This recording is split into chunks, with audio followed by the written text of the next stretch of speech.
What's up? What's up? What's up? Welcome, welcome, welcome. It is the Lore Games. How are you, everybody? Happy Thursday. I love the intro music for the countdown. It Really is gets very my solid. really gets my head bobbing. I'll burn it on the CD. It's for you for probably just a Christmas, Andrew. seizure. It's fine.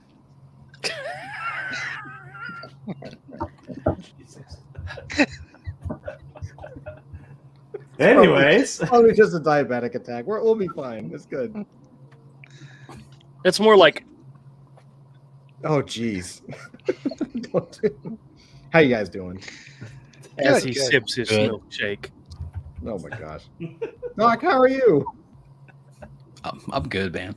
How's it going? Everyone's excited. All right. I'm excited.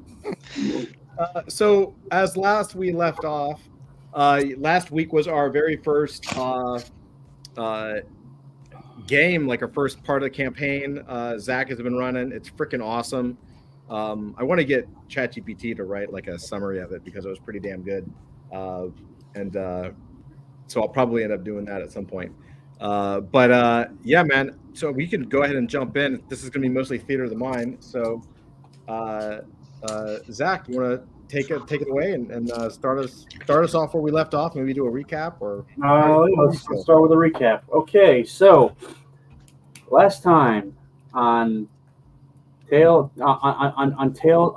of Ridiculous Infamy, your characters woke up in a hotel room with no memory of how you got there, with a dead giant ape sitting in the bathtub.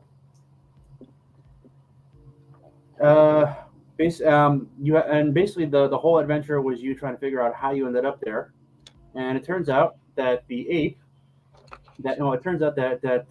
was the undisputed heavyweight champion of this world, of 17 different countries, three different dimensions, and four of the 9 circles of hell.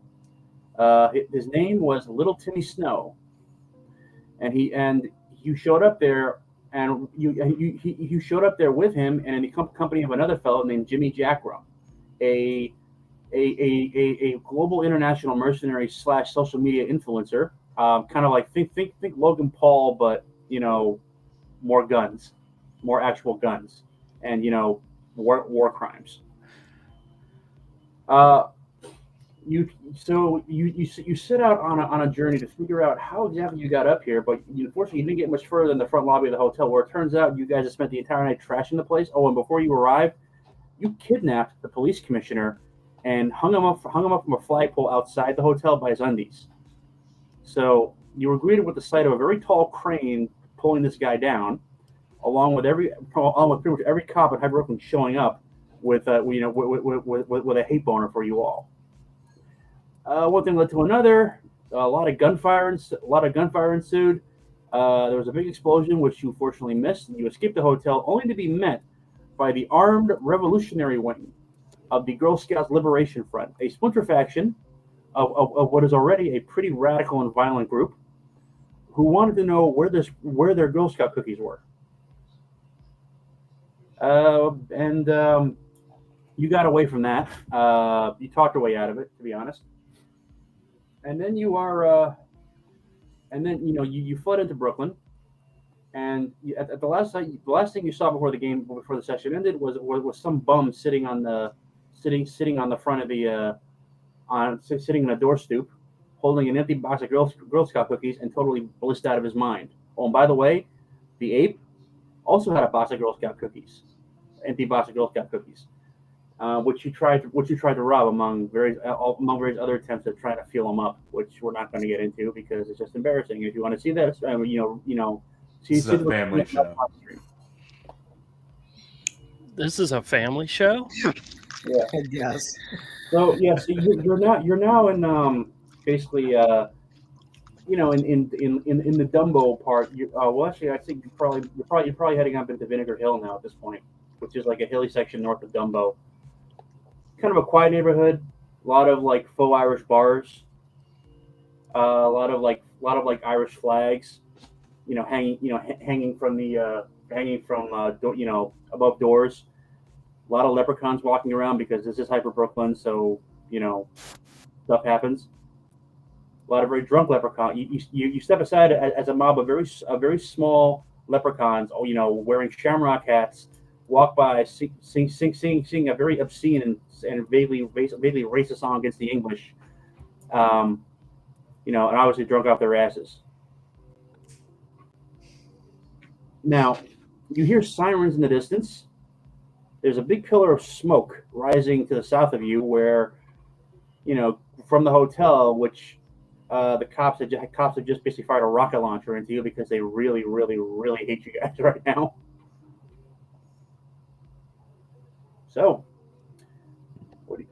And also you're keeping a nervous eye out for signs of like young young girls wearing green uniforms with like sashes, and also likely lugging very heavy automatic weapons, because when I say the armed revolutionary wing, that's not hyperbole.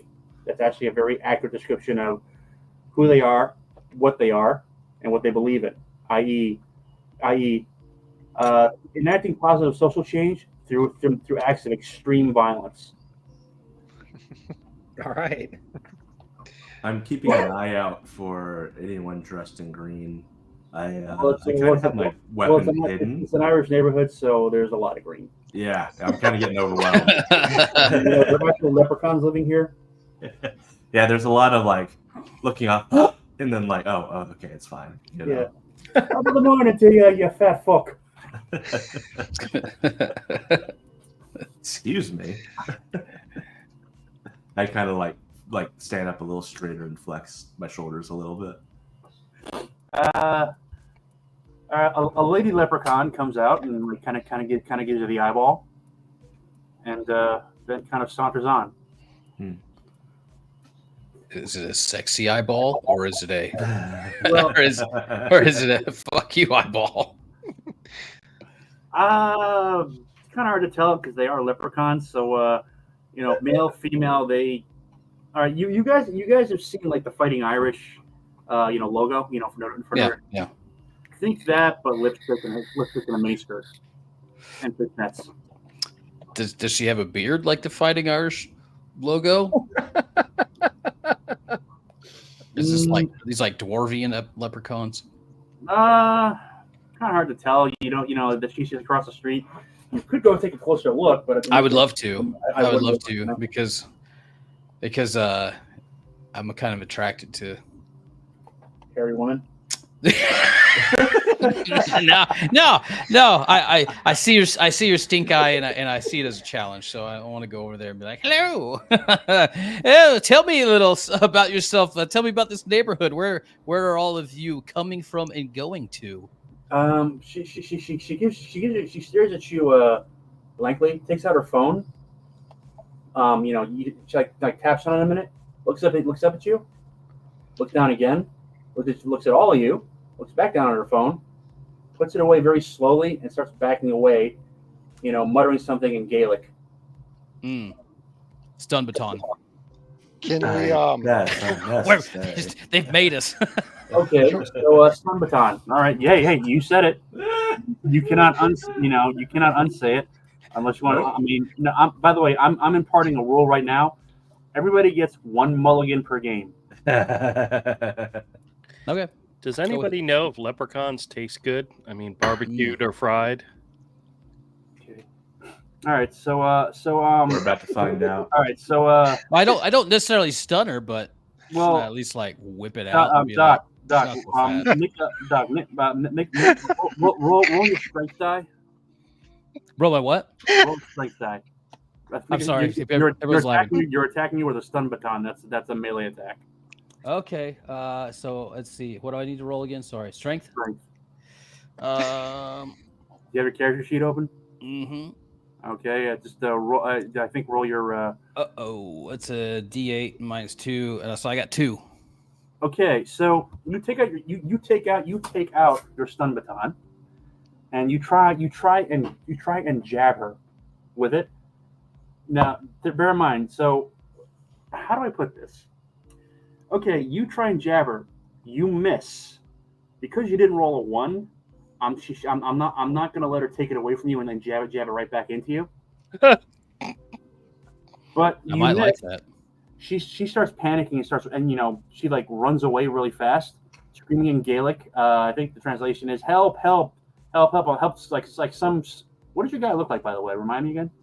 Oh well, I mean, I'm an alien, but just thinking like 70s kind of lounge lizard professional bowler. Help! Help! John Travolta from Saturday Night Live from whatever. Saturday Night Fever. Saturday Night Fever is trying to kidnap me, but shouting it in Gaelic. So maybe we should duck into this alley over here, get out of the street, because we're drawing attention to ourselves. All right. So good idea. Yeah, that's probably a good idea. Yeah, sorry about that. Have any of you guys seen that new commercial with John Travolta dressed up as Santa Claus doing Saturday Night Live dancing in the club? No. It's probably one of the best commercials that that John Travolta's done in a long time. All right. Well, so guys, so you guys dug into an alleyway right fresh from your attempt to essentially molest a female leprechaun, which honestly, not all of us did that. Who said molest? Doc was just whipping it out. I was just whipping it out. All right. Well, you know what? Next I was time, eyeing her up to barbecue her. So yeah, okay. I make a joke right now about spiking her drink, but I think that'll probably cross the line. I'm not. Wouldn't be the first time on the show. Can you tell the age of a leprechaun just by looking at her? Roll an intelligence check. I don't like this question. I do not like this question. My intelligence is a D10 plus 3. So hold on just a second. Dice roll.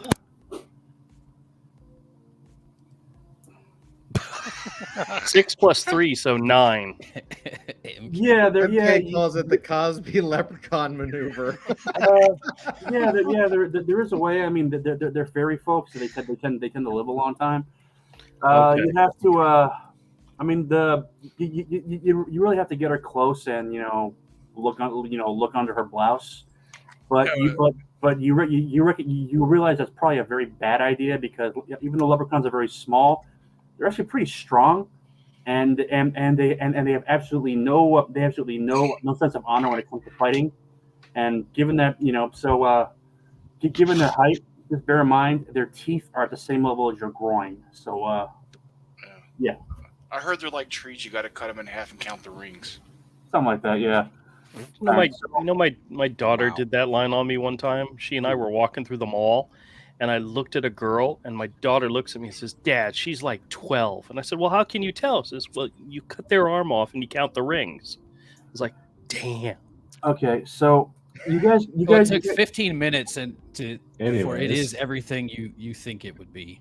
So you get into the alleyway just in time as a mob of as a mixed mob of leprechauns and very drunk Irishmen kind of go thunder past, shouting in Gaelic and in brogue. And how do we tell the difference? One's taller than the other, but they're all pretty much permanently shit faced because they're Irish, and this is basically a parody of Brooklyn. So yeah, and I'm not but you hear the words like saw him on the TV and wanted and reward. Does anybody have a weapon that we can use to discourage these people from chasing us? No, they run past the alleyway. They run past the alleyway. They don't see you. I have a weapon, and I'm. Oh, they don't see us. No, you pull into the alleyway. You're hiding behind a dumpster. Okay. At this point, all use do an intelligence check. None at all. Oh, you flopped? No, hold on. I'm rolling my 10. All right. 4 plus 3 for 7. All right. This is scary that I'm the smart one of the group. I got a 3 out of 6. Okay, Doc, you're thinking long and hard about what female leprechauns look like in the dark, because you did try to stun one. All right, Andrew. Yes. Flint, what did you get? Avery, what did you get? Sorry, what was the roll for? I don't have nothing. Intelligence. Oh, you literally got nothing? No, I don't think. I think Avery means he doesn't even have his. Calories? He doesn't even have his sheet, right? All right, don't worry, Dan. Just Yeah. put your sheet in the meantime. We'll. All all right. Avery, I'll send you your sheet. All In right, the basically, private chat. anyone that got above a 6, you realize that now might be a good time to take out your phones and check the internet. I have rolled a 1, so I will not be doing that. I rolled a 4 plus a 3 for a 7. All right, who rolled the 1 again? Me. Okay. Yeah, never mind. I don't want to bog the game down. So never mind. All right, so you guys check the internet, and yeah, you're the top story on all the news cycles. Apparently you're wanted for hoisting the for hoisting the police chief up by his undies from a flagpole. Apparently he's not going to be able to sit down for a while because believe it or not, wedges can actually cause like actual bodily damage, which I didn't know when I was younger. But also, you're also wanted for attempted murder of a lot of police officers. Never mind the fact that they were shooting at you with rocket launchers. And also, there's also in the other news a story about terrorists in Brooklyn and an exhibit and apparently also you're wanted in connection with the mysterious death of little Timmy Snow. And you see a photo of like basically a giant oversized ape wearing boxing trunks, kind of like flexing for the camera, and then followed by another picture of him punching out like a dragon in an octagon. Okay. So there's just imagine like two fighters, but one's like a giant ape, the other's a dragon, and they're both wearing like boxing shorts in an MMA octagon, and he's basically like punching the dragon out. Yeah. You also okay, so Drew, you got a 6? 7. All right, so you also see in your inbox an email from someone named Carl. Okay. And for those of you who don't know, Carl is an actual character from our Bible. Woo!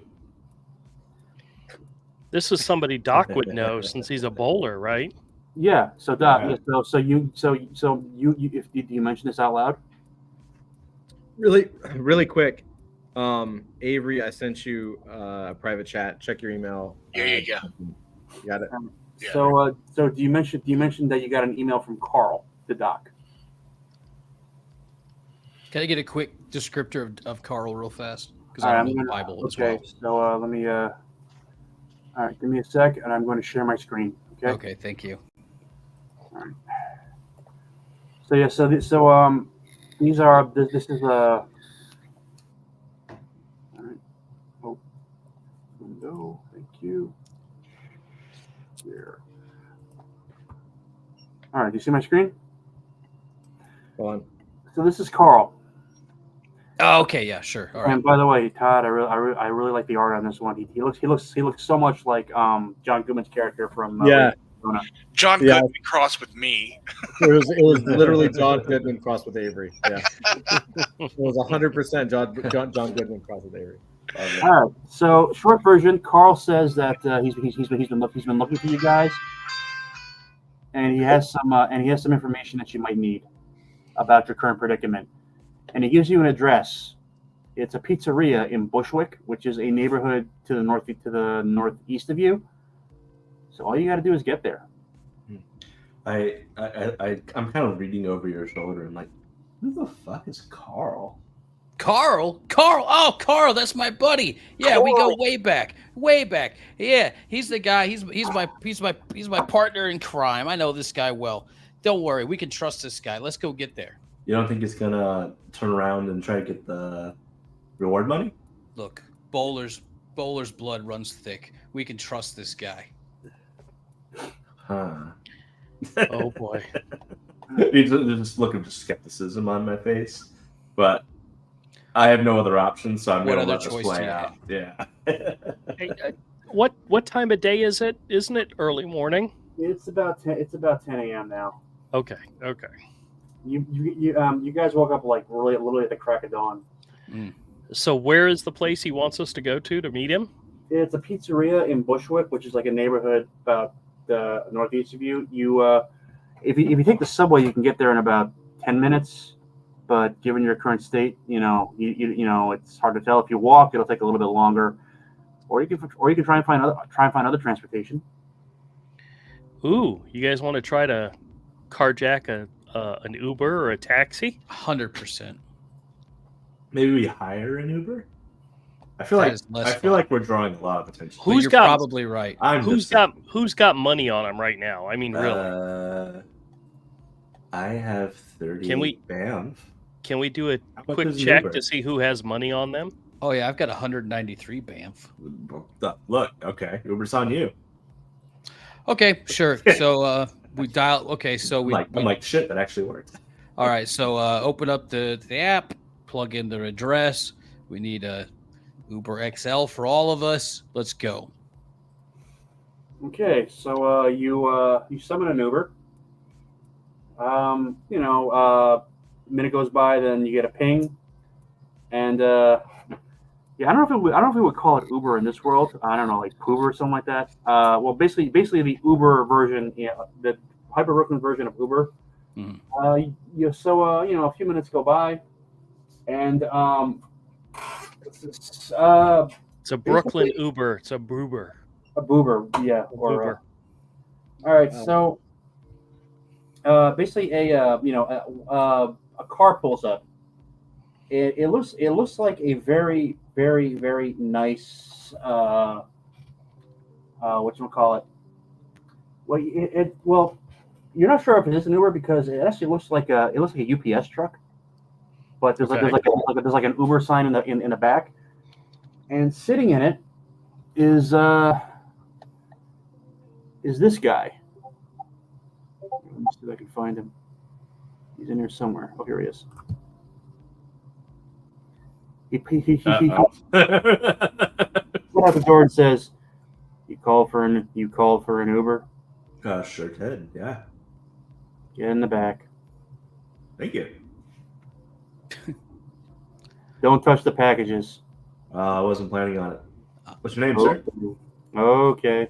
We only touch the packages of dead apes. That's a real weird thing to say. I'm just saying. Right. Got that. Gotcha. So basically, when you get in there, you find there's a few seats bolted to the floor on one side, and the other side is like a shelf with like packages being delivered. And apparently, this guy, this guy's route today includes deliveries of large numbers of tchotchkes and pop culture artifacts. So and there's you see a whole row of Beanie Babies. Below that a Cabbage Patch Kid, and next to that is what looks like an old Teddy Ruxpin doll in bondage gear. Check it for cocaine. Are there any like Funko Pops of the monkey? Check it for cocaine.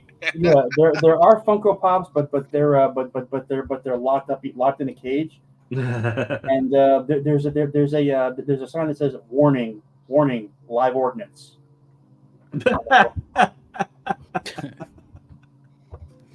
I'd like to. Does the Teddy Ruxpin doll have batteries in it?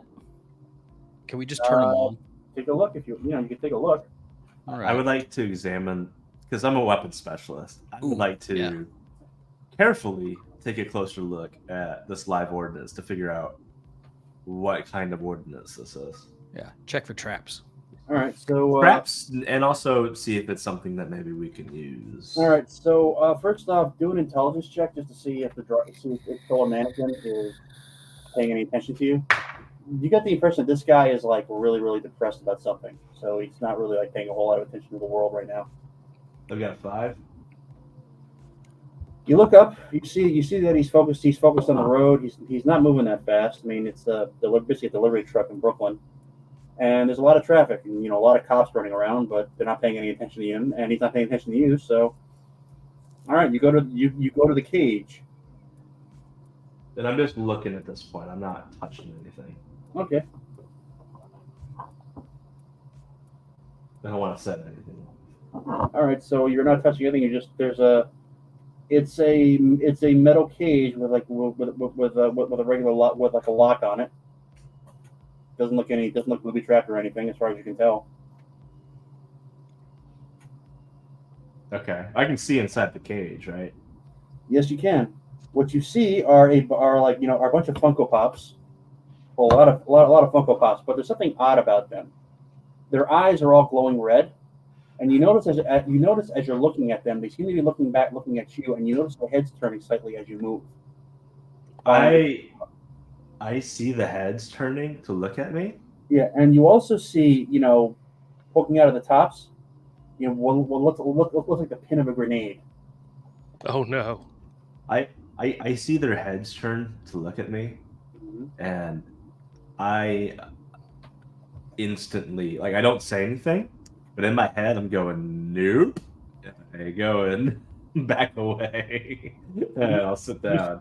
You see one of the Funko Pops raise a tiny little hand and flip you the bird.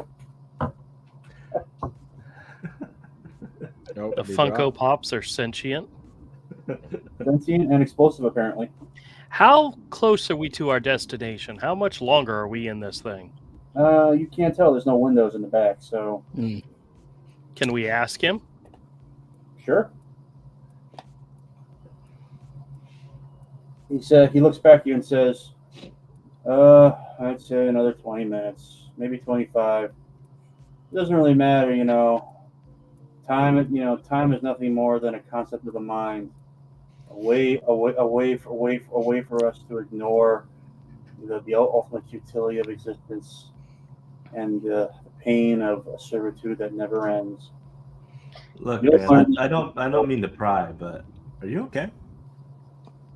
Well, that depends on. Well, that really depends on your definition of okay. For okay is nothing more than an illusion that we tell ourselves, to a cloak of normality that we put over the never-ending madness of existence. Wow, that must be a lot of fun at parties. The endless suffering that all living things must endure in this prison that we call life. So you're okay, relatively speaking. I've explained it as best as if it makes you feel better, yes. Can I shoot this guy?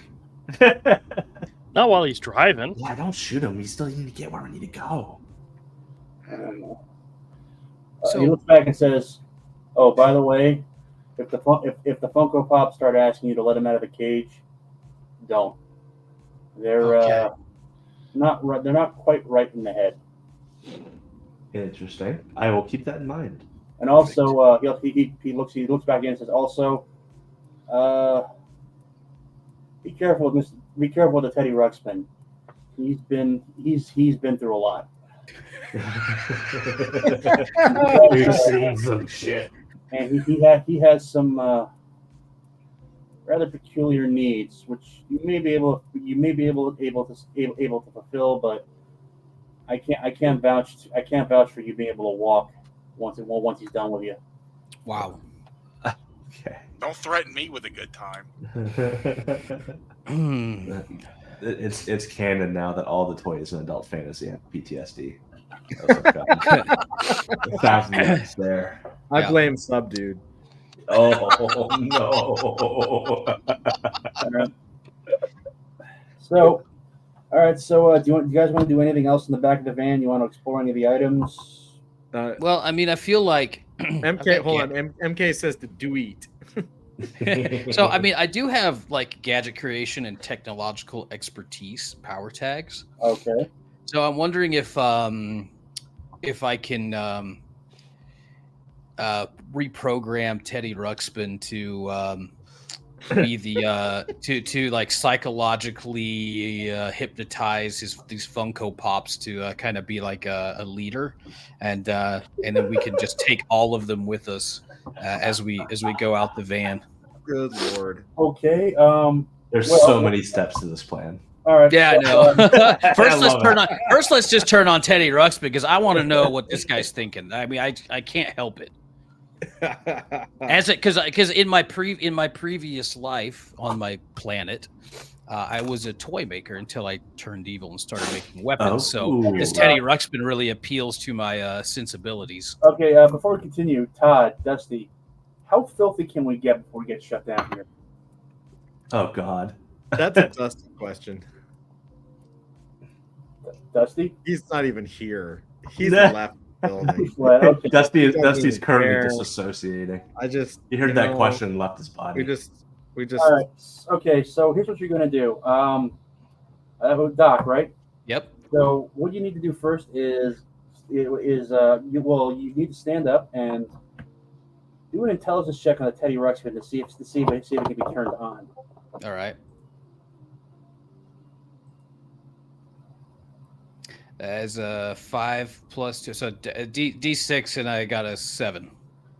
All right, yeah, you think you can turn them on. You also you think that if you can get into a circuit board, you might be able to reprogram them. But all right, so what are you gonna do? Turn them on? Yeah. Oh yeah, definitely. Yeah, I want to turn them on and say hello there, little friend. Okay, so you turn them on. MK says it's one step below free love.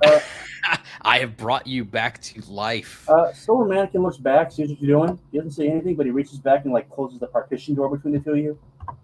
And as he does, he says, you hear him say, "Don't say I didn't warn you." You know. So you turn them on. You sure did. The Teddy Ruxpin kind of shivers, looks up, its eyes blink once, and you hear that sound.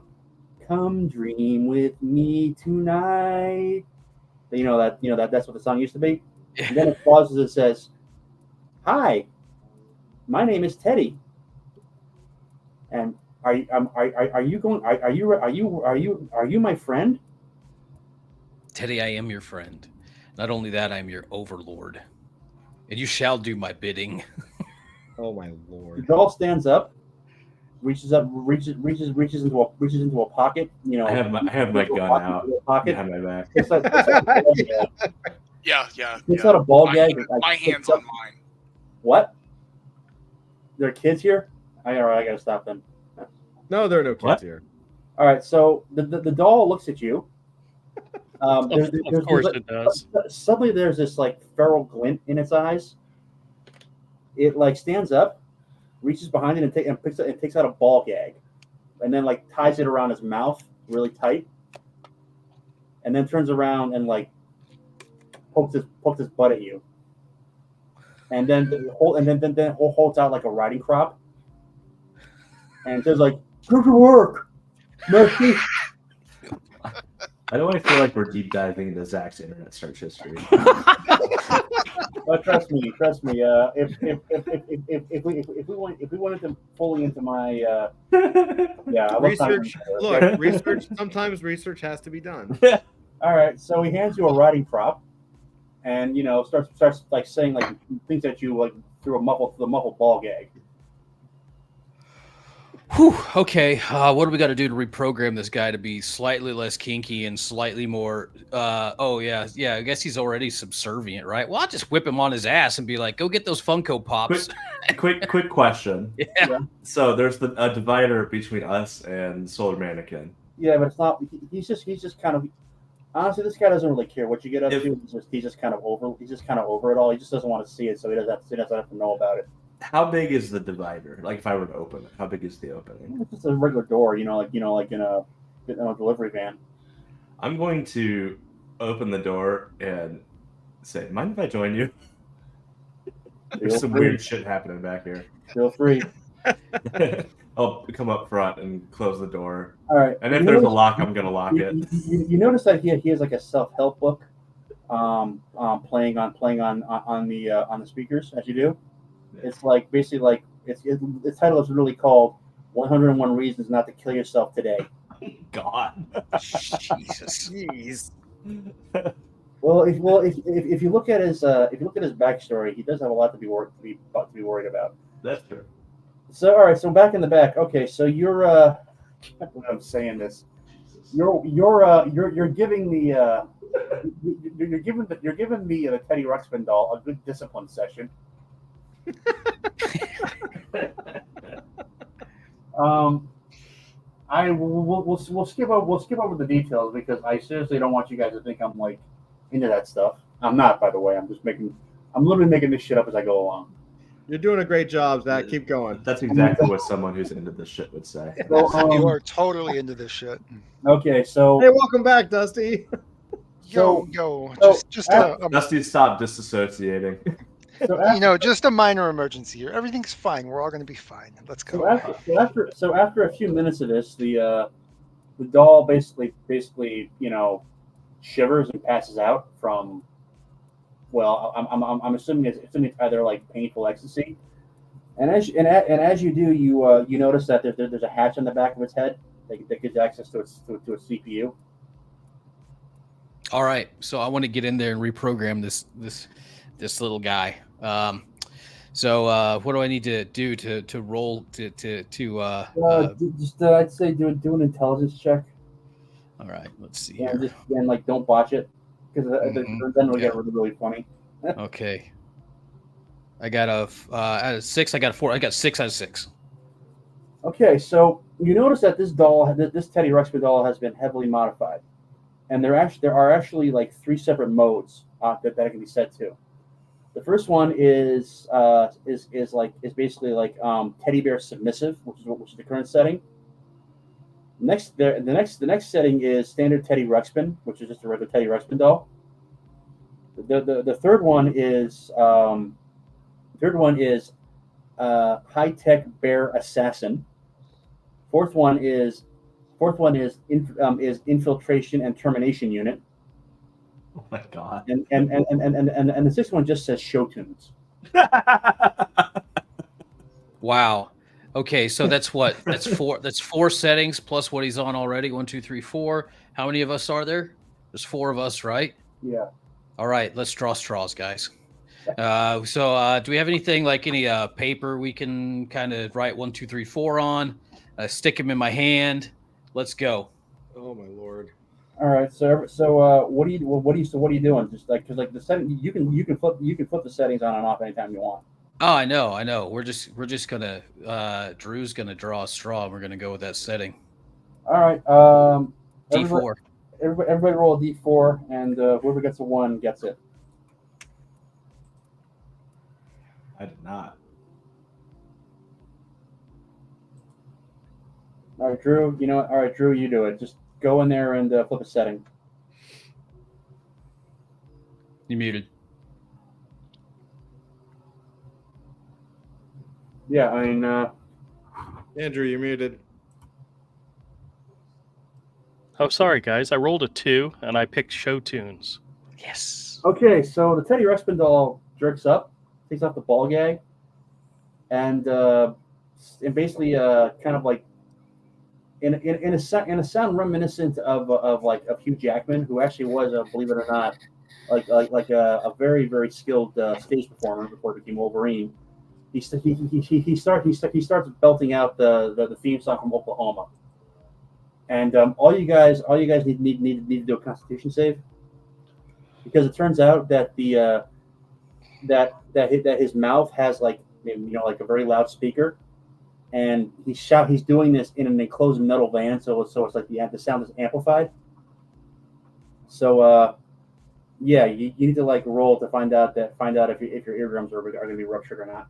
Roll what? Jeez, roll what? Endurance? Yeah, endurance. Sorry. Endurance. Do I have any reduction of the effect because I'm in the front? I'm a D4 plus 1 for endurance. All right. Yeah. So I got a 2 plus a 1, so a 3. Okay. Okay. So anybody who got below a 4, but you're basically knocked out. You're basically knocked unconscious while this thing is singing. Do I still roll if I'm out in the front?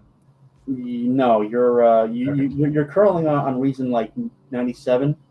If you kill yourself, you'll never get the pet fluffy bunnies.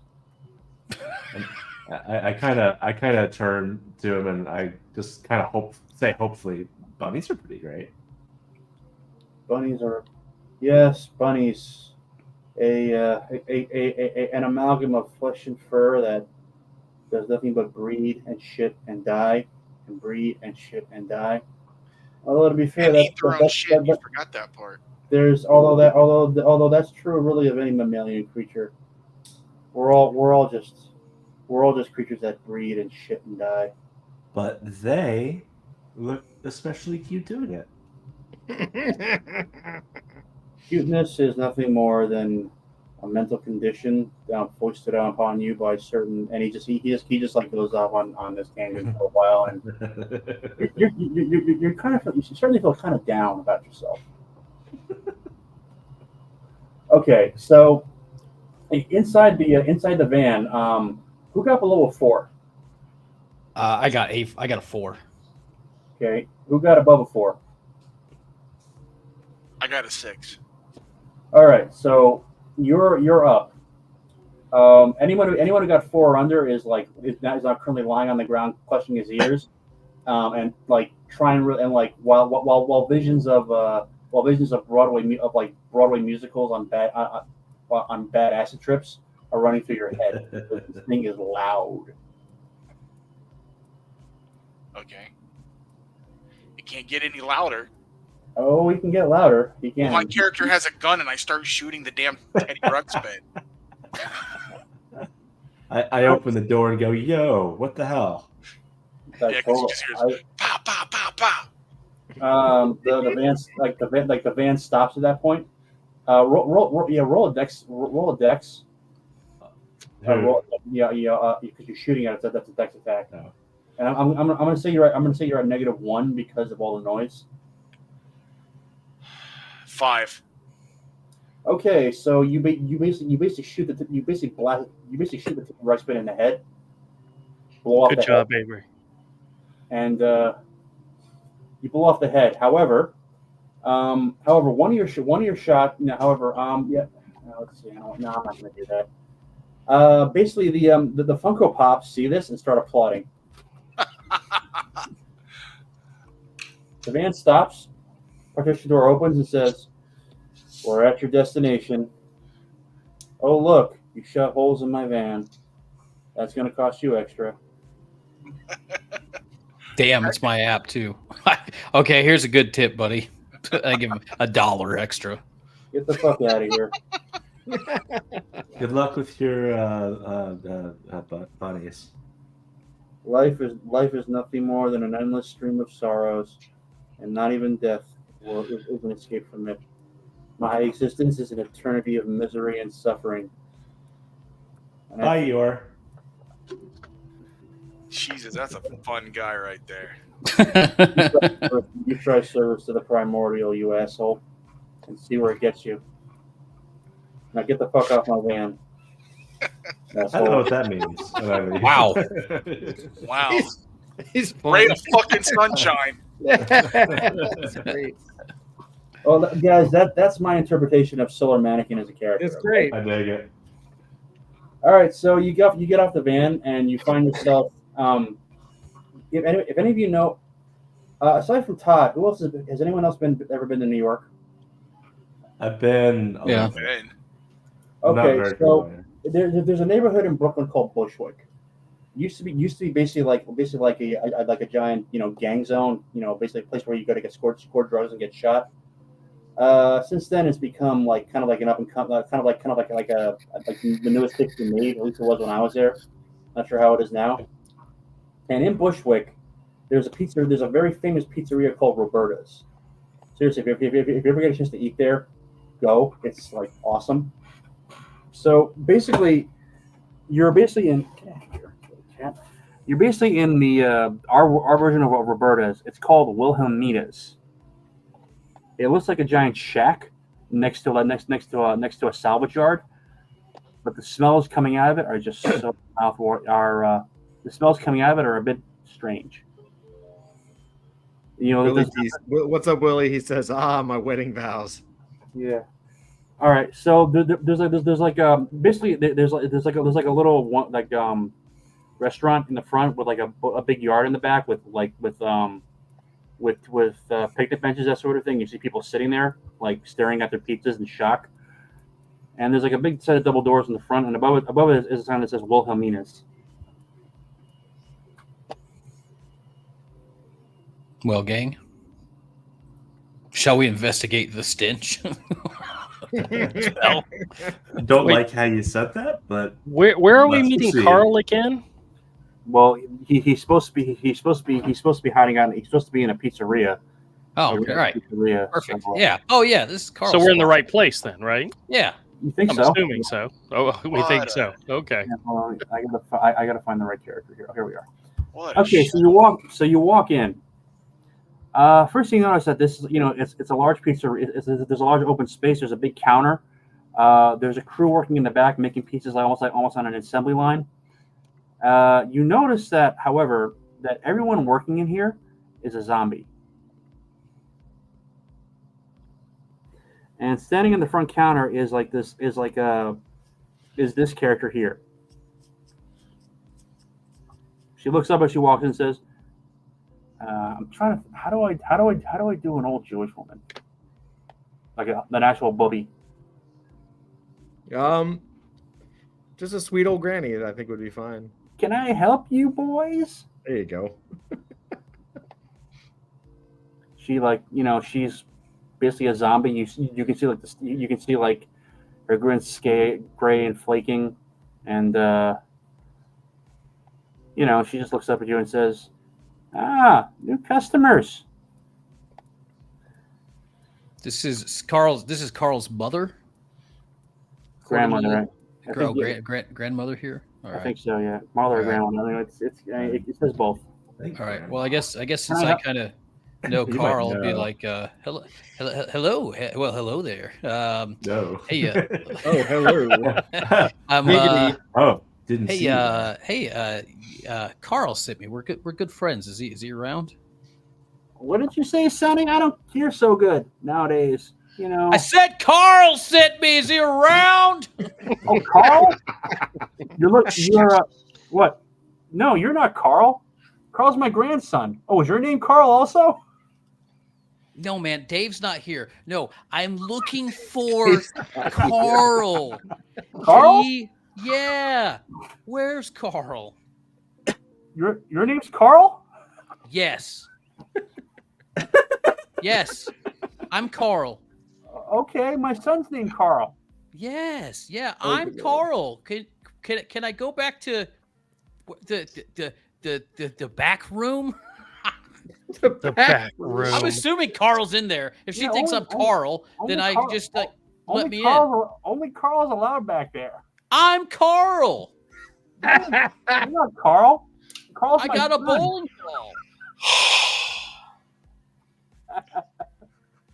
I'm I sorry, don't think guys. that's spaghetti sauce. This is fucking brutal. This is great. Carl. Okay. Yeah. Give me 1 sec. Give me 1 second. She shuffles off and talks to a couple of zombies. They kind of shuffle into the back, and a moment later she comes back out with a giant pizza, which she sits on the counter. Yeah. Okay. Here's your pizza. It's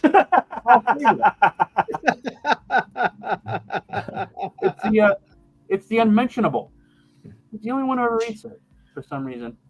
I look at her funny for a moment, and then I just pull like however much I think a pizza might cost in this universe. Oh no! No charge for Carl. Oh. I mean, wait, which one of you is Carl again? I point to Doc's character. Carl, you look different. Have you gotten a haircut? Yeah, Grams, I got a haircut. Oh, huh. It doesn't look good on you. You look like a. You look like a. You look. I'm Looks like also a an hippie. alien, so Yeah, whatever I might look like. He looks like a beatnik. Yeah. Anyway, here's your pizza. Eat it up. We worked all, Flo, Flora and Chloe worked all day on it. She points to one of the other zombies who kind of waves at you, and as she does, like one of her hands falls off. Well, guys, I don't know. I'm out of ideas here, so. You're hurting my feelings, Carl. If you don't eat this pizza. Yeah. Thanks, Grams, and I guess I take the pizza off the counter. And is there an open table? Yes, there is. Okay, and sit down at the table. Okay. Can I get a glass of water to wash it down? What did we say was on the pizza again? Unmentionable. Unmentionable. Okay. Yeah. It's called the unmentionable. Basically, if you go to Roberta's, it's like they have like their pizzas all have like really weird names. So I don't know, just look at the website. You'll get the joke. All right, so you open up the pizza, like a glass of water is brought out. It's actually Italian spring water, so it's really nice. And it's good because you can eat it. Because when you open the pizza, basically think of every bad ingredient that's ever been put on top of a pizza, like pineapple, anchovies, basically grape jelly. Like every possible thing that can be put on a pizza that can make it Grape jelly? Yeah, just like I've seen it. I've seen grape jelly pizzas. That is horrifying. My son likes to put pickles and barbecue sauce on big pizzas. Oh yeah, there's that too. I mean, barbecue pizza can be good, but yep, there's a little bit of that as well. Basically, it's called the unmentionable, but it should be called the inedible. Okay. And you think somewhere below all the really weird toppings, there might be a trace of cheese. I kind of look at this pizza, and I'm not even looking at the ingredients. I'm just like, shit, I'm really hungry. I need carbs, and oh geez. And I'll grab a slice. Okay. All right, do an endurance check. I'm on one of those high calorie diets, Yeah. All right. Well, do an endurance check. That's a 3 out of 4. 3 out of 4. Okay. So you managed to choke down the slice. It tastes about as good as it sounds, which is like awful. And you're fairly certain. And so you the laxatives like the X-Lax flakes that are like sprinkled on the top don't really fortunately don't affect you yet. So, yeah, you're definitely full now. Although you probably won't be. You'll probably need to find a bathroom at some point in the next few hours. Oh jeez. I kind of just go like, better than protein powder. All right, guys, what's the plan here? We got to find Carl. Carl? Carl? He calls up. Carl, where? She looks Bubby looks up and says, Carl, when did you get here? Oh, so is Carl really here? Can we look around? Is the real Carl in the room? No, she's talking to you. She thinks you're Carl. Oh, yeah. Grams, I've been here. I don't know, guys. What should I ask this lady? Oh, that's where your brother is. Yeah, huh? I don't know. Ask if you can borrow $100. You might as well make some money out of this. Don't exploit a lady in her. Hey, Grams. Alexia looks visibly uncomfortable. Okay, so we gotta find Carl though. He's got to be here. I kind of whisper to not get her attention again, and I go, I mean, he said to meet here, so maybe we wait and see if he shows. Do an intelligence check, Alias. Wait, didn't somebody have his telephone number? Can we try to call him? No, he sent you an email. Oh. Can we email him and say, hey, we're here? Sure. Oh, great idea. The 5 on the intelligence. All right, so you send out an email. A moment later, a message comes back. Back room, behind the counter. All right.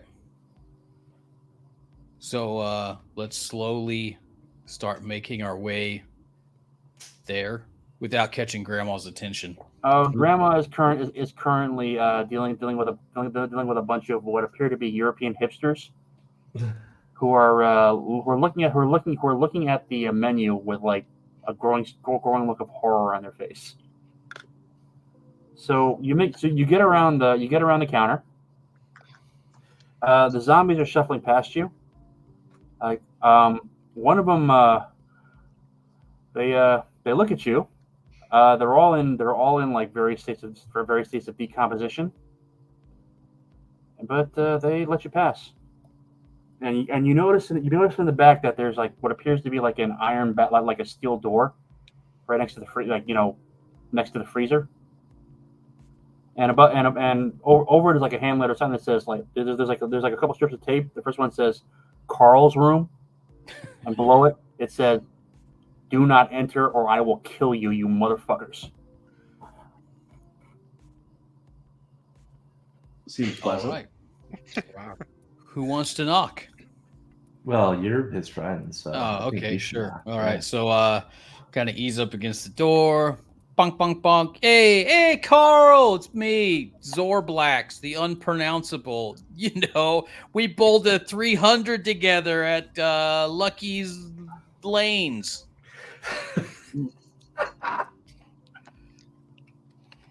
Is Zorblax? Carl actually Or there? Carl? A moment later, there's like a clanging sound, and the door swings open. You see like a set of like metal stairs heading on the ground. And nobody there. Just the door Well, open. you hear the sound of what sounds like a TV playing down below, and you hear a voice call up. Well, don't just stand there, assholes. Get down. All right, let's get down there. Yeah. We got nothing to live for.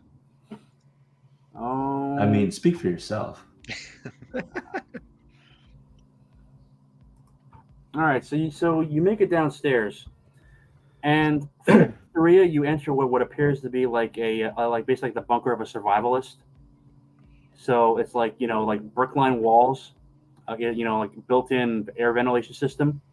There's like there are boxes of freeze dried army rations against one wall, and ammo crates on the other. You see like this massive set of like screens against one wall. Computer screens.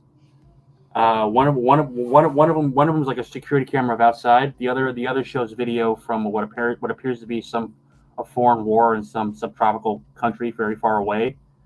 There's like a picture of a village being burned and like guys are walking around with flamethrowers. Next to that is another screen showing the latest video from a K-pop teen band. And and sitting in a chair, holding an extremely long, what looks like a what looks like an oversized Barrett 50 cal, but with like Barrett 50 cal is Carl, who's kind of like working on it with a screwdriver. He looks up and says, "Zorblax, where have you been? How's your game nowadays?" Game's good. Kind of wanted by the police right now. Pissed off some leprechauns. Got some Girl Scouts after us. Ate some weird cookies. What's up with you? Lost my bowling ball.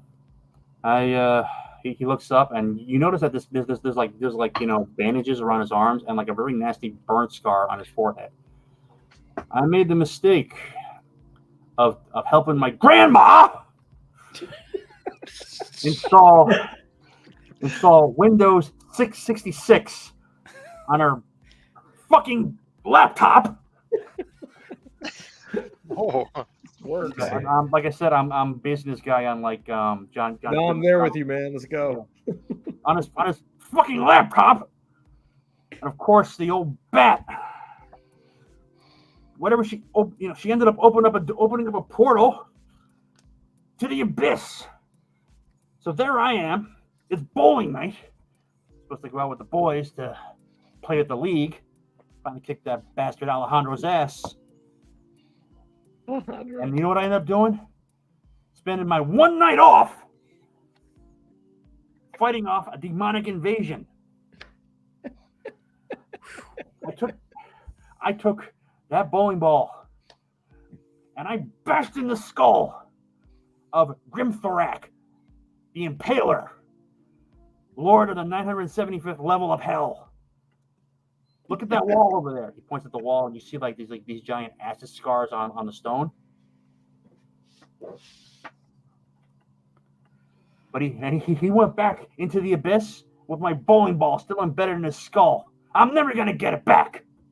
And that was the perfect ball, you know? Better than a rug. It just made the whole room. Yeah, sorry. Like Goodman from The Big Lebowski. Yeah, 100%. Well, that sounds pretty rough, buddy. Listen, You don't know fucking rough. Jesus. Look, you shot us an email. We came by. Is there something that else we can help you with? Can I help you? What can you help me with? Was anyone there to help me when I was bleeding when I was watching my friends die on? And he starts rattling off battlefields, like wars that you've never heard of, like wars that couldn't possibly exist because just, you know, like when we invaded fucking Candyland and burned down Lollipop Village. You know, when we went to assist Santa Claus in putting down an elf revolt. You know, to this day, I still have dreams of burning elf flesh. You know what elf flesh tastes like? It ain't chicken, I can tell you that. Leprechaun? Somebody needs to tell Pickle Rick here to Are settle you the making fun of my fuck girlfriend? She's a leprechaun. Do you know my girlfriend's a leprechaun? Ooh. Oh, Whoops. Anyway, yeah. So I wanted to call. Then he calls on really fast. Says, "Oh yeah. But so, can I get you guys a beer?"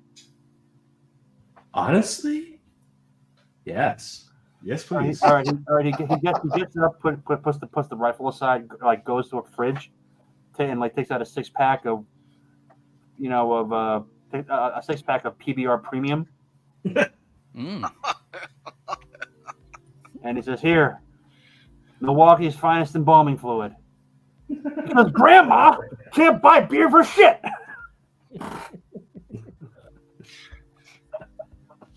Sorry, I shouldn't have got it up my ears again. great.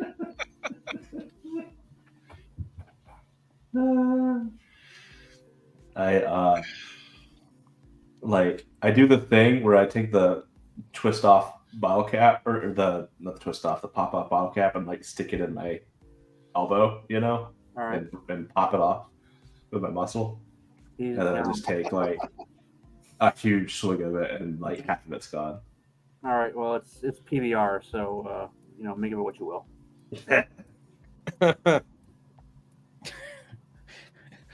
And you know, well, it's actually you notice on the back like something about a competition.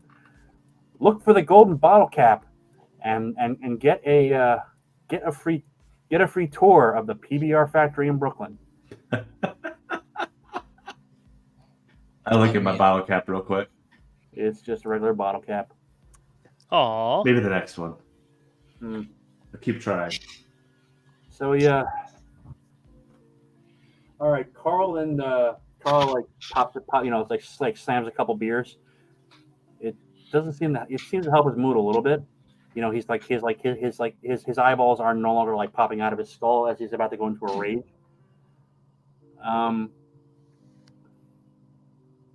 Yeah, and he says, so Zorblax, I've been following you guys on the news. You guys did some righteous rampage shit down there. I mean, you know, hoisting the police chief up by his undies. Mad props, bro. Mad props. I would have done other things to him, but you know, that's awesome, though, yo. And you know, killing off little Timmy White. You know, I had a bet on him. Whoa. Wait a minute. How did that make the news already? Yeah. He he turns to he picks up a remote, like goes to one of the screens and turns it on, and there's a news report, and they're showing like photos of little Timmy White with you from like security cam. Oh boy. Oh. So tell me. I mean, we don't even know if we killed him. How did you do it? How did you and he's like really eager to know. How did you kill him? Did you cut his throat? Did you shoot him in the face? Did you kick him in the balls? Shove a grenade up his ass? Come on, man. I really want to know. I mean, like a little bit of everything. I don't really know, but we kind of jerked him off after he was dead. Oh, you're into that? Now hold on a second. We don't know. Maybe that's what killed him. No. There's no. We don't know what happened before. There's no we in that statement. Okay. Yeah, There's it's only you. Oh God. Listen, Carl. Listen, man. Yeah, I mean, look, dude, things are a little hazy right now. Look, what do you know about some Girl Scout cookies? Oh yeah. You boys, he goes to the fridge and brings out another 6-pack and hands it out. You boys are gonna want this, because you're into real shit. You know, like a conspiracy theory come to life, man. Yeah, that's you boys. Yeah. Where was I? What was I saying? The cookies, man. The cookies. Oh yeah, the fucking cookies. Yeah. Okay, here's what happens. So that motherfucker Jimmy Jackrum, you know him, right? Yeah. Fucker. Big badass thing. When he's he's always going on the interwebs with some babe. You know what I saw last time he was out there? He was out there with a porpoise lady. She had like a human body but a porpoise head. They were like going out. How does that work? Anyway, so Girl Scout cookies. So you got the GSLA, the Girl Scout Liberation Army. Mm-hmm. Well, we do now. Yeah. So they got their hands on some weird ass mushrooms, man, from like a parallel dimension.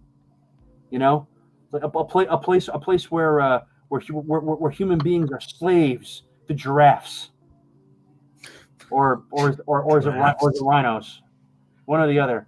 All I know is I was at in this place. There's mushrooms, man. You so much as breathe one of them, and it's like you've ingested every drug known to man, and a few that should only work on whales. It's like it takes you to another place, another fucking place. Well, so the Girl Scouts, so the GSLA, they took these mushrooms and they ground them up into powder and they put them in their cookies. And they've been selling it. They've been selling them as a way to, fund their little revolution. Buying guns, bribing officials, so on and so forth. And the Armed Revolutionary Wing, they stole the cookies and started selling them for themselves. Made a shit ton of money, so much money. And he's frothing at the mouth at this point. Then he calms down again as he drinks into the beer and says, "So anyway, the problem is they got all this money, and they got to launder it because it's criminal proceeds. So they cut it. So they reach out to Jackrum, and he cuts a deal with them. Basically, the fight with little Timmy Snow was basically a money laundering operation. Snow was going to take a fall, and because he was the favorite, but he was going to throw the fight, and they were going to bet all the money on Jackrum, and use that and use the winnings to clean their money. You know what I'm saying? Is anybody else thinking what I'm thinking? What are you thinking? We need to rob the Liberation Army of the little Girl Scouts. Oh! You haven't heard half of it yet. He then turns to another screen and flips it on, and says, "I I've got every camera in the city flowing into here. My fortress of solitude. My bat cave. He said, Batman's a pussy. Interesting. Go on. So basically, he starts taking a montage of security footage, and it shows you, the giant ape, and Jack Rum, all you guys going out. He says, so because little Timmy Snow, he was depressed, you see, because he's never thrown a fight in his life, and he didn't want to lose. So Jack Rum, to kind of calm his nerves, took him out. They went out drinking together, and they met you boys in a dive bar, and it flips to an image of a bar, and there's a giant brawl going on, and you and Jack Rum and the ape are beating the crap out of a bunch of hipsters. There's a picture of you, Zorblack, throwing one through a window. Well, you don't remember any of this? Yeah, it's kind of coming back a little bit, which is Okay. a bold-faced lie. All right. Well, then basically, then a whole bunch of other more bizarre videos follow, because you guys then leave the bar, and then proceed to go on to a whole bunch of increasingly bizarre series of activities. I mean, you are all rip roaring drunk, and you're all stuffing Girl Scout cookies into your mouths. So you're not just drunk, you're also I wouldn't even call it high. It's something beyond high at this point. So you see various images of basically you, among other things, breaking into the Brooklyn Zoo, and basically one of you is doing a waltz with a tiger, actually waltzing across the cage, the tiger cage, with a tiger in your arms. That's got to be Doc. No, that's Flint. He's got the muscles. All right, there's there's another one of you on the basically kind of wandering through a really trendy neighborhood, basically throwing Molotov cocktails through windows.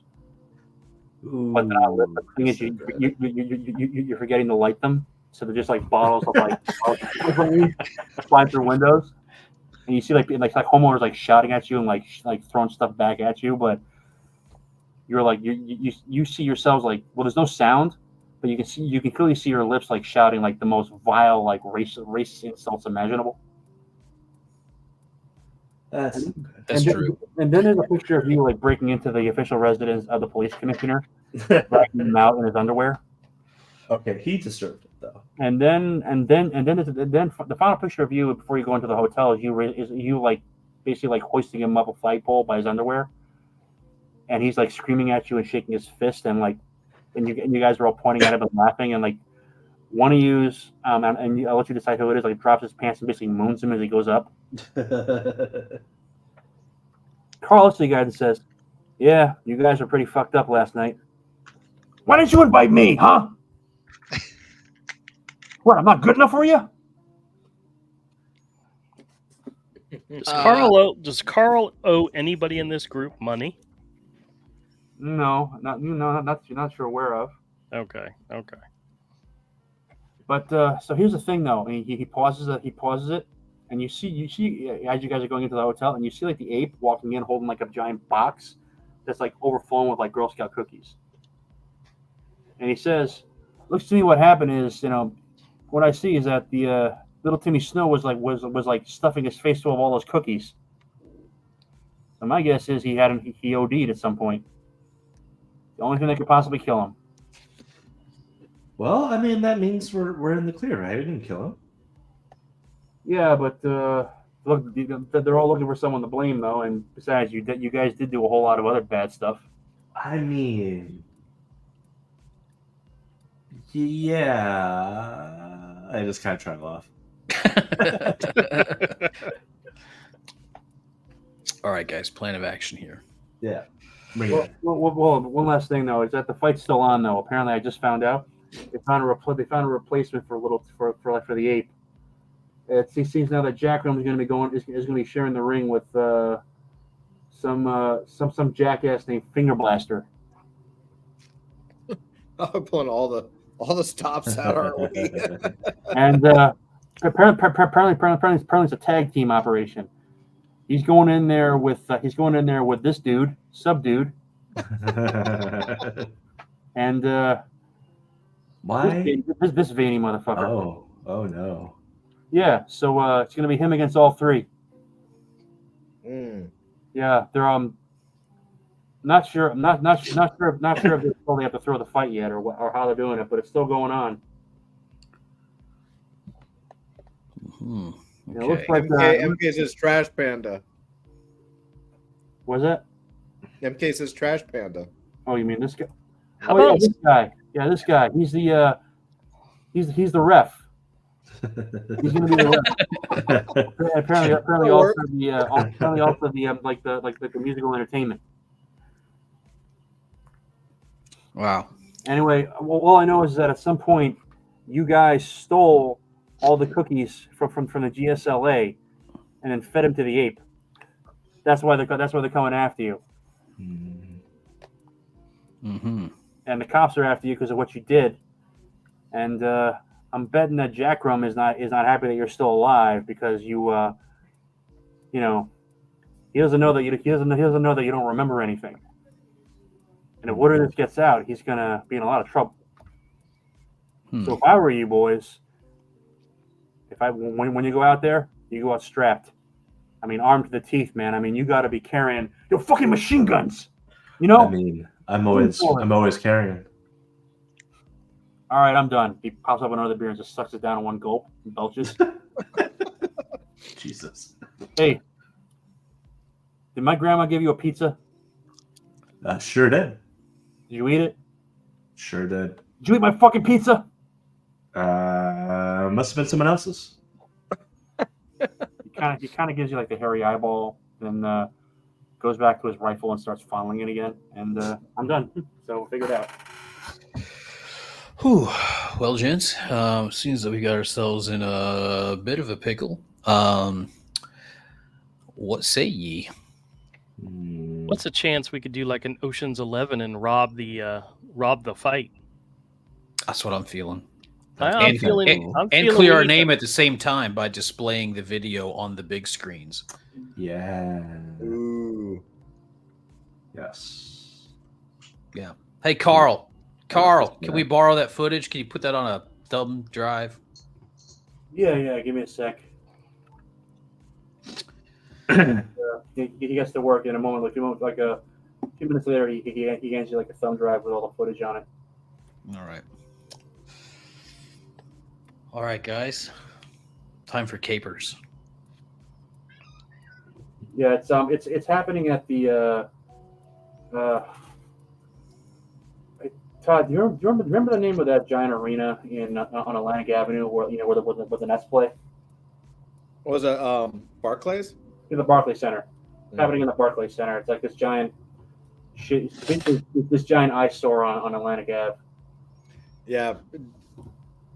Really shitty architecture. It's one of those things where like they made it out of I guess they made it out of the exterior out of steel, and so it looks gorgeous when they made it, even though it was sort of like a weird contemporary like shape that looked like they just dropped like Play-Doh on a fucking table and like mashed it, and they were like, "There's the sculpture, there's the architecture," but then like they also didn't treat the steel on purpose so that it's after it rained, I don't know, twice, the entire building turned brown. And like wow. Rusty brown, like super rusty. Like that was the point, but it looks like shit. Like, hold on. I mean, to me, it looks like shit. I don't know. Everyone's like, let's see if I can. Everyone's got an opinion. I'm sure. This sounds stupid. Right. Yeah, let's see if I can. You gonna share a picture of it? No, you go ahead. I just stopped sharing. Yeah. All right. So this is like. Hold on. 1 sec. I got it.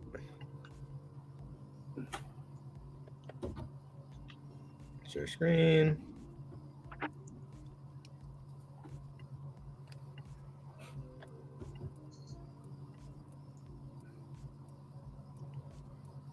Right? Like it's brown. The whole thing rusted, and so it's brown.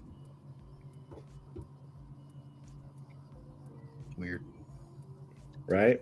And it's just strange. I mean, it's cool, I guess, but it's a very strange thing. Yeah, that's not great.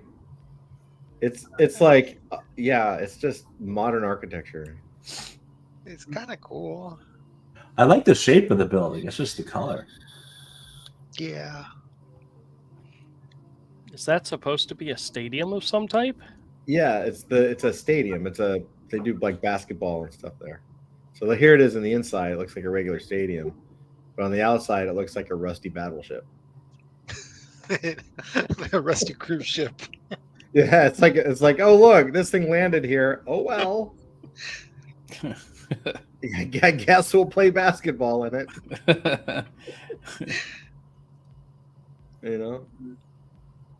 Yeah, here it is. I think they added like green, like they actually added like a green grass to the top because why not? You can't walk up there though. It's not like a park or anything. It's just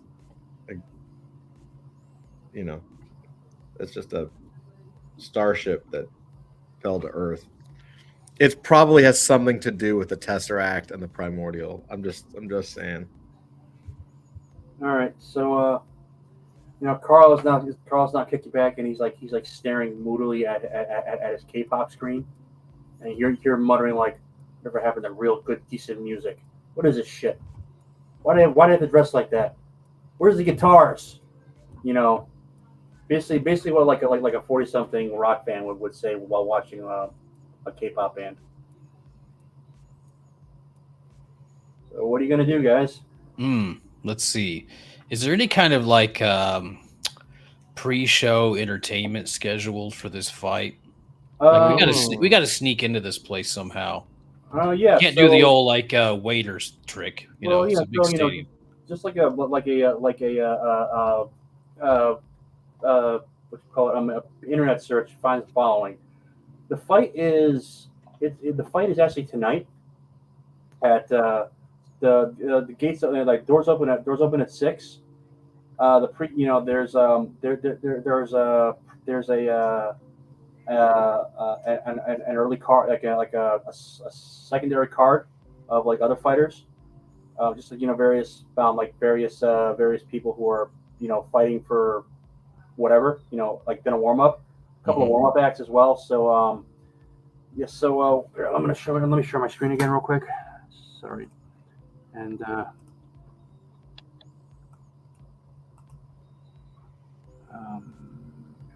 screen share. All right, so Trash Panda and the let's see, what is this guy? So Trash Panda is the MC. He's also going to be like performing like a short concert before the show. He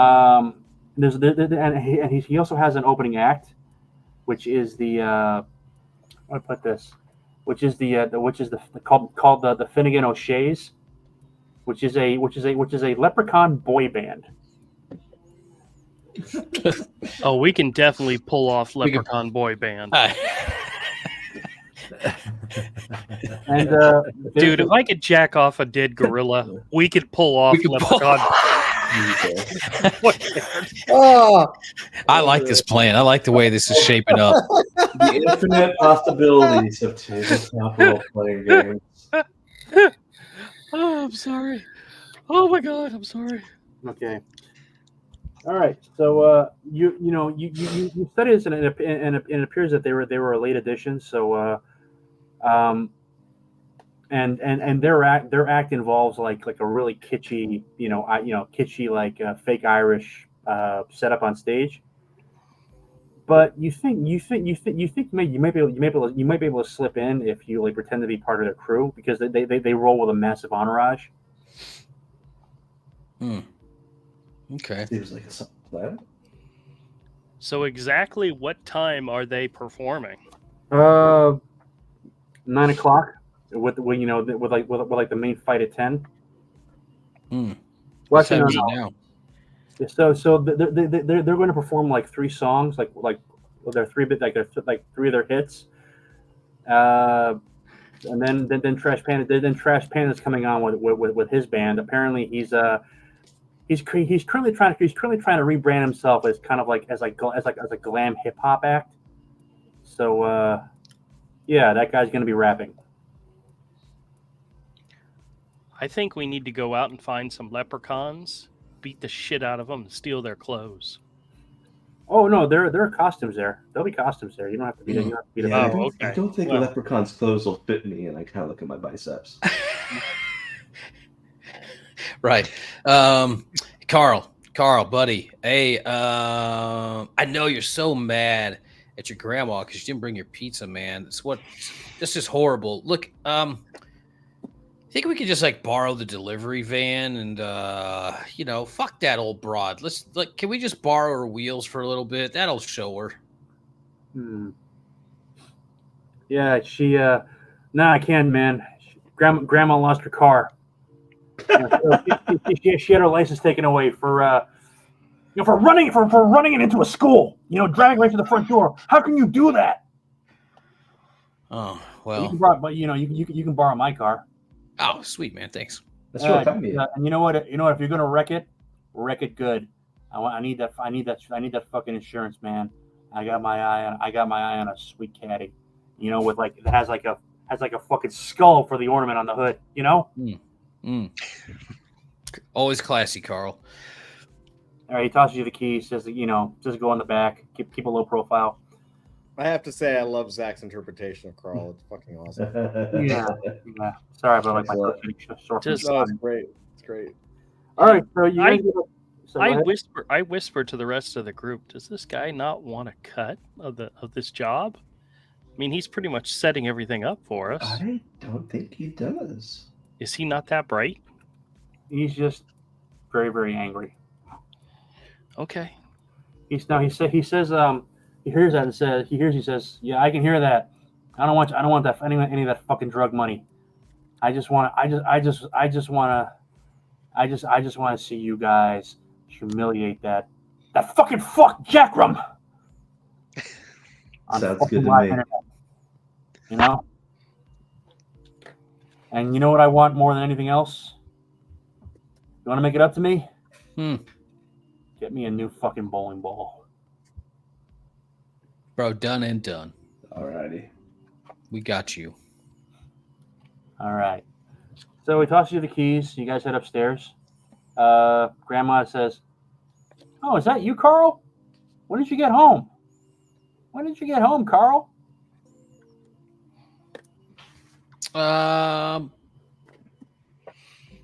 Later. All right. Okay, so you get out into the back, and Carl's car is, as you might expect, basically a beater. It's basically like an old Honda Accord that's, burning oil. Basically, you when you get in, you guys all squeeze into it, and it's like you hear the fan belt squealing as you accelerate. It doesn't really have that much acceleration, and it leaves behind like a big cloud of black smoke. And you notice that Carl's one of those guys who takes like a really cheap car and like fits it with a really good sound system. So like when it starts playing like heavy metal music as you're driving, and you can literally feel the car vibrating as you're driving along. But you make it to the Barclays Center. It's about 3 p.m. now, so you're there early. As you pull up to the curb, basically like the wheels fall off the car and it just collapses. Yeah, seriously, guys, in case you didn't know this, if you ever get like one of those hoopties and it has like a really powerful heavy bass, that will actually destroy the car over the long term because like the constant vibration from the bass like loosens all the screws and the bolt. That makes sense. So yeah, so you get out of the car, which is basically died on the sidewalk. You go around to the you notice like a whole bunch of trucks in the back and a bunch of roadies like hauling in stuff. It looks like like giant basically like giant bottles of Guinness. Giant pictures of like river dancers, but only like 20 feet tall, like animatronic river dance dancers, that sort of thing. And there's a big cargo door in the back.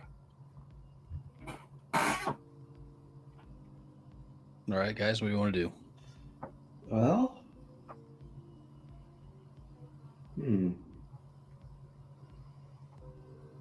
We totally forgot to get weapons from Carl before we left, by the way. we sure did. Can we just check the trunk of the car before we leave? And maybe you left something in there. No, we did not actually. No, damn. All right. Okay. Well, we need to get in. We need some costumes. We need to not attract attention any more than we have. And we probably need to find a broadcast room to up this footage to show it at the right time. All right. Yeah. So how are you gonna get in then? We should probably pretend to be the roadies, right? Yeah. And then carry the roadie stuff. I want to look around and just see if I can spot a roadie and see if they have a uniform or have a badge of some kind. Yeah. All right. We just try picking up some equipment and walking in the front door. Yeah. Hold on. Let me check. Let me check something real quick. All right. All right. So I'll use do a charisma. So you guys walk up to the trucks. Do a charisma check. All yous, and just don't botch it. Sure. I'm an 8 minus 2, so I'm a 0. I have no charisma whatsoever tonight. I rolled a 4 out of 6. I got a 3 out of 4. I got a All right, 1 out of 10. Did anybody get a 1? I did. Nice. Good job, Dusty. I know it. It's getting late, so I'll let it slide. Yes. All right. So you guys see, it's the local Teamsters are not really that well organized because apparently their last president was blown up in his car mysteriously, and they're still sorting out their leadership problems, because they're Teamsters and they're all run by the mob. But anyway, I'm glad.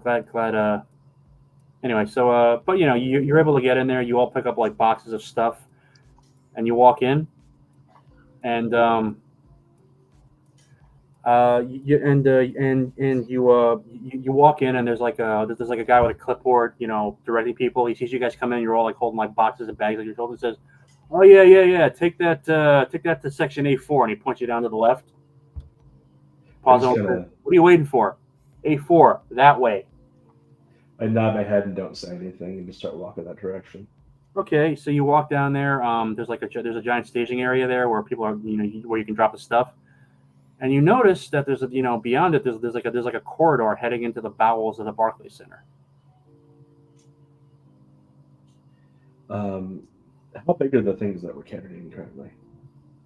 Not that heavy, it's like it feels like you're carrying you're carrying a box of cables. Yeah. I say let's hang on to some of this stuff so it looks like we're walking with a purpose and maybe head this way. Okay, you walk in. The place is full of like people doing stuff. Like people building stuff. Publicists, people with clipboards. They're all focused on their own things. They don't really notice you going by. Although some of you pause a moment to look at you, Zorblax, and wondering, who is this guy? But no one says anything. Just keep walking, baby. All right. So you walk in, and then you find yourself like heading down heading down a hall lined with doors, and you hear the sounds of like music playing behind coming down the hall. It sounds like it's coming from behind one of the doors. Sorry, what sounds like it's coming from one of the doors? Yeah. No, what does? Sorry. Oh, music. Yeah. Could be the. I don't know. Should we check it out? Could be the broadcast center. Could be. Could be a rehearsal area too. Yeah, it could be the band's Yeah. rehearsing. Yeah. Can I get a sense for whether the music is live or if it's? No, it sounds like it's being played on stereo. It sounds like. Hmm, So, have you guys ever heard the Pogues? Mm-hmm. no. All right, so it sounds kind of like basically, Shane MacGowan died today. May he rest in peace. But yeah, it sounds like it sounds like punk rock mixed with like traditional Irish music. Okay. Are there any voices or anything coming from inside, or is it all here? Well, you won't know until you open the door. Apparently, I will. Crack the door. Crack the door. Yeah. the door flies open, and you see what looks like Moving right along. You see what looks like a teenage leprechaun. Basically wearing a pair of speedos, like leopard print speedos. Todd, is that you? Yeah, it should be. The guy looks up at you and says, "Damn, you boys are finally here. Come on in. Come on in." How's it going, man? He says it with an Irish. He's like, "Come on in." I can't do an Irish accent to save my life, so he invites you in. Invites you guys in. Hey guys, they're here. Oh no. Yeah, we're here. What do you what do you need us to do to begin? They start laughing. Oh, these guys, a bunch of kidders. And they usher you in, and it's basically like a giant backstage dressing room. And you see like the leprechauns there getting ready for their pre-show. And there's like a giant mound of coke. Like that last scene of Scarface where he's got that giant like bowl of coke and he just buries his face in it. I've actually never seen Scarface. Well, trust me, it's an awesome Wow. scene. You see sitting in the middle of the table of this giant table, like there's like a. All right, so it's a giant dressing room, so it's like there's like a window, like mirrors and such. There's also like a giant craft service table, so with like table loaded down with liquor, food, and so on. In the center of the room, there's like this giant round table, and on it piled like 3 feet high are Girl Scout cookies, and you see the. You see the guys the guys from the band like scarfing down these cookies like there's no tomorrow. Like there's like leprechaun groupies with them doing the same. I'll leave it to your imagination to imagine what they look like because I'm just getting really tired.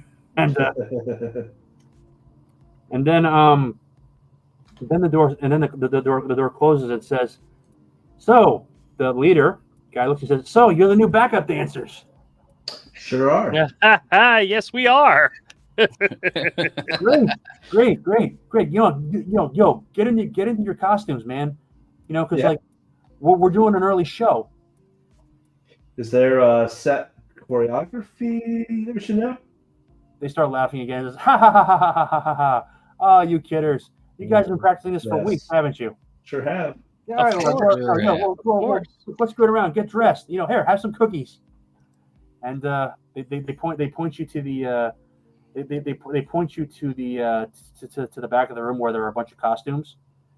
Basically like think like traditional leprechaun stuff, but more stylish and scanty.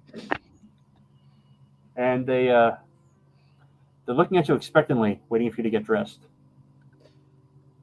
Okie dokie. Let's All right. Where's our dressing rooms, please? Come on. We all share and share alike here, Share costumes, share cookies, share girls, share dressing spaces. We all got nothing to hide, right, boys? Why do I have this strange feeling this is going down the realm of, co-ed showers and stuff like that? All right, so basically you guys find like a bunch of costumes. And what are you gonna do? Yeah, I'll just turn around and say, hey, turn around, guys. All right, they turn around, and I'll put the costume on. All right, so you guys get dressed, and as soon as you get dressed, you turn around and you notice that the boys in the band are also all dressed as well, and they're all stuffing like these lace cookies in their mouth, and they're obviously all like hot, like doped to the gills.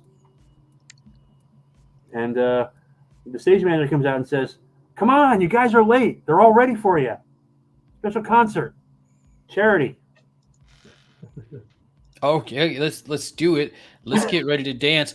By the way, gents, do you mind if I partake in a little of that Peruvian marching powder before we get on stage? It helps my twinkle toes. Have all the cookies you want. I thought there was a lot of Coke. Isn't there Coke? No, it's cookies. Oh, Cookies. Yeah. Cookies. Can we crush them up and snort them? You can shove them up your ass if you want to. It's all. Well, I was gonna say I am an alien, so my intake orifice is a little different than my outtake. So I just like spread my cheeks and clamp down on one of those bad boys. You notice like the leprechaun boy banders like cheering this, and like one of them like takes a photo with his phone. But you guys are let out of the let through the dressing room into another hallway. And you guys hear the sound of like shouts and cheering. What sounds like a very large number of teenage girls, all shouting and stomping. There's big bright lights out there. And then now hold on a second. Are they teenage girls or are they teenage leprechaun girls? You can't really tell because like screaming teenage girls all kind of sound the same. At least they do to my ears. So you guys are let outside. And you head out onto the stage. The cheering rises to a crescendo. At this point, two things happen. First, those of you who ate the cookies, yeah, it looks like your time is slowing down and speeding up at the same time. And for some reason, colors now have tastes and sounds now have colors. I've been there before, so it's all good. Second, you're not on the stage. The boys in the band are like coming out there. They're all high as a kite, but they're all professionals, so they're always able to wave.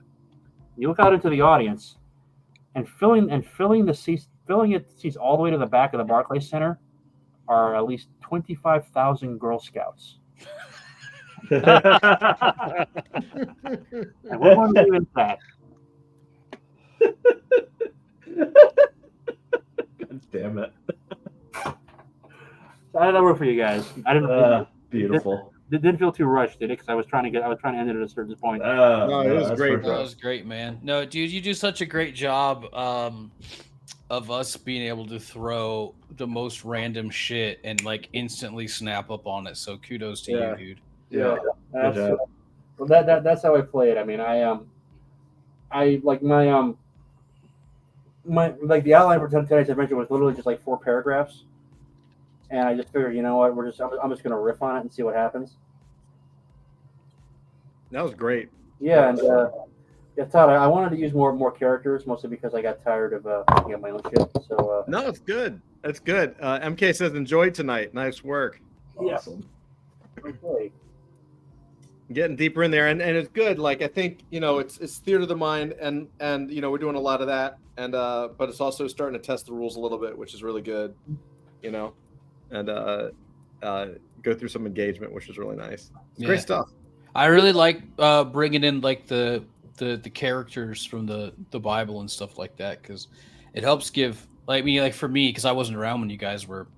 I mean, I was a little bit when you guys were coming up with some of this stuff. That's kind of when I joined. No, actually, I joined after that. But being able to reference that stuff and then get a better idea of not only the characters, the settings, and just adjacent stuff that's in the world.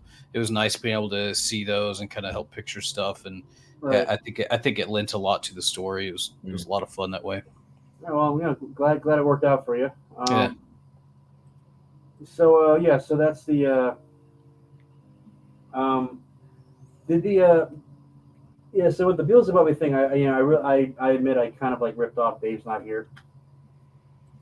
I didn't. Oh, it's all good. I didn't even notice. It was good, man. It was good, and yeah, I guess we'll continue next week. Yep. Yeah. Awesome. Excellent, and perfect timing too, because Dusty has a hard out in 2 minutes because he wants to go check out some Christmas lights. Yeah, the night's gone a little bit sideways, but something will happen. Oh, really? It's sideways. Okay. Yeah. Fair enough. Yeah. Yeah, it happens. Yeah, man. Sorry. It's good. Cool. Well, guys, that was awesome. Zach, thank you so much again for GMing, dude. You were awesome. And Doc and Andrew and Flint and Dusty and Avery, thank you guys for showing up and playing. And we'll get Avery in there next. We'll get Avery and Dusty in there as players next time. All right. And but yeah, just super glad you guys showed up and are enjoying it. And yeah, man, play testing is a long process and it's always a clunky process, but I think it's been fun. So hell yeah, it's been pretty awesome. Awesome. All right, guys. Well, everybody, thank you so much. MK, Willie, thank you guys for showing up as always. And everyone else is watching. Appreciate you as well. And yeah, with that, we will see you tomorrow night for the Nerd Den, 8 p.m. Eastern. Andrew sent me a text on something that was really, really freaking cool. But I'm not going to spoil it. We're going to save it, I guess, for tomorrow. And something he accidentally discovered, and now he has to go back through his entire store to see if he can find more gems because he accidentally found a gem, and we'll talk about that tomorrow. But it's pretty cool, and I kind of want to buy it, so we'll see. All right. Anyway, love you guys. Take care. Thank you guys again. Lore Games. See you next time. Peace out. Bye, everyone. Peace. See ya.